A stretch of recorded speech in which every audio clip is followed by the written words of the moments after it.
Working where I work, you can't be like happy-go-lucky and just pie in the sky, everything's so nice. You can't be like that. These motherfuckers will rob you. There's a lot of stuff going on at the authority where people are getting attacked that doesn't make the news. Like there were 7 women that have been attacked by people, like robbed, the R word that goes with grape. You know what I'm saying? That's happening. It doesn't make any news at all. Everything's kind of all in company. So they're trying to take these precautions to keep us safe, but it doesn't work.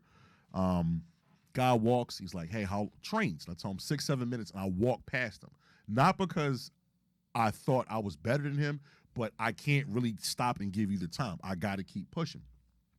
I'm working with a female. Shout out to my girl Ash, and he stops and talks to her. I walk down. I turn around because she's a lady, and I try to keep her in my eyesight because it can go left. It can go left very fast. So I turn. They're talking, and she yells and she walks to me, but she's frantic. So I'm thinking, okay, what did he say to you? Because okay, now I can't put no hands on somebody, but I can get with you. Like that's a woman. You don't talk to women like that. I have my firm thoughts sometimes where people think I'm a chauvinist and I'm not, but I don't play that shit with women. I don't play that. I don't give a fuck what color you are, what's going on. You're a fucking female. And she walks over and she says, the guy wants us to call the cops. I'm like, why? Like, what happened? You get robbed? What's going on? And she looked me in the face. Her face got flush red, like cherry red.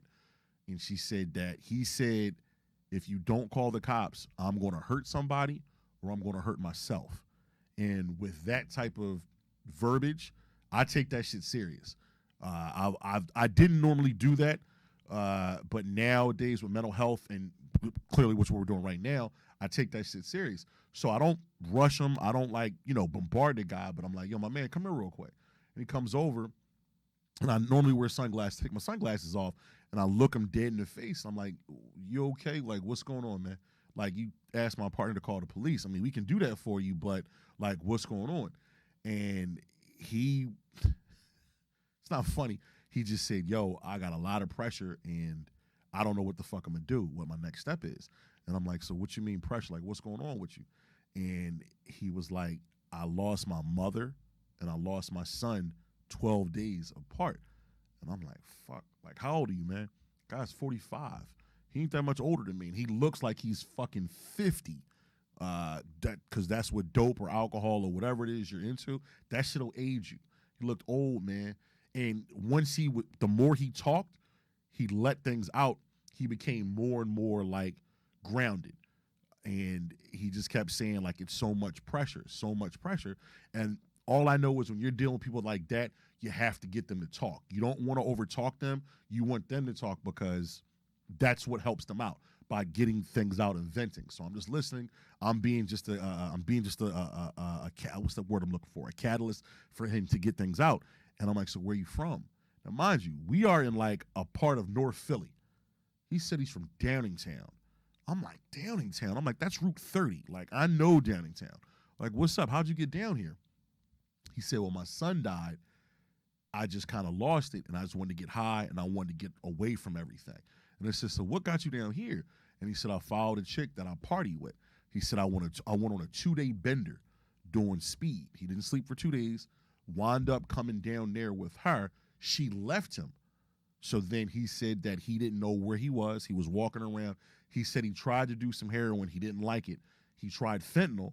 He said, I forgot how he described it, but he didn't like the way that shit felt either. And I guess no sleep. You're doing uppers and downers. You all over the fucking place. And he didn't know where he was going. And he literally felt like he was going to push somebody in the train tracks or attack somebody or jump in the train tracks himself. And hearing him talk, it you don't know what people got going on, man. And I think that we as a fucking society have to do a better job of just being genuinely nice to people. I know that I have this boisterous and super arrogant persona sometimes that I don't do all that, but I'm a very respectful and a very, very nice person. And I'm an impasse with people. Like I tend to take things in and not take care of myself. And to hear this guy just not know me at all and to tell me everything, I got a little emotional because that shit's hard. Like, you lost your mother and your son 12 days. That's a lot. You're high. You don't know. So I'm talking the whole time with the guy. The cops come, and this is what I didn't like. White cops, black guy. White cops come, they come on the platform, they start putting their gloves on. The one cop takes the I forgot what you call that shit with his gun. He takes the off on holsters it or whatever, undoes the holster like he's ready to shoot him. And it's just like, holy shit, like, was that a good move calling the cops? Because I can't take that shit light and I can't take it too serious. It's like, just do what he said and that's it. Cops come, and surprisingly, the guy tells them the same exact thing he tells us. And watching their interaction with him, I feel for police because they came in with the shits. Like, I'm here to crack some fucking heads. And when the guy started talking to him about his mother, his son, he had gotten high. He doesn't know where he's at. He doesn't know how to get back to Downingtown. The guy was like, well, do you want to go here to friends? I guess it's a hospital or something else. And he said, yeah, I just want to talk to somebody. I haven't slept. This and the third.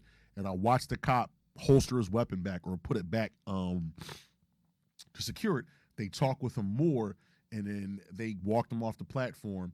The one cop came back up, and he said, who called the cops? And I was like, it was me. And he said, yo, I haven't talked with somebody like that in a while. That guy kind of lost his way, and I'm hoping when we get him there, he doesn't stay. And I'm like, what do you mean? He said, most people that come down this area, which is K&A, which is like this super-duper drug mecca of Philadelphia, unfortunately, people come down there and they get lost in the sauce. Once they're down there, they don't leave because they start getting high. Next thing you know, they're robbing, they're stealing. And because it's so inclusive down there, the police don't even do anything.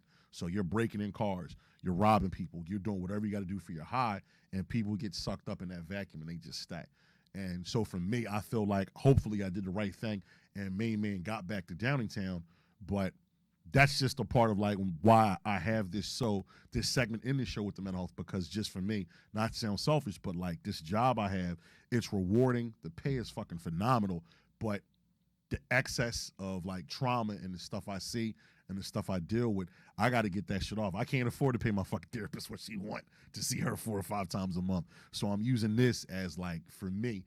And anybody else that has it, like, yo, you got to be on point with like your mental. You got to talk this shit out, whether you talk to yourself, you have an audio journal, whatever it is, man, get this shit out because the shit will eat you up or you'll jump in a bottle. And that's something I was doing for a while, just drinking every night because that shit is hard, man.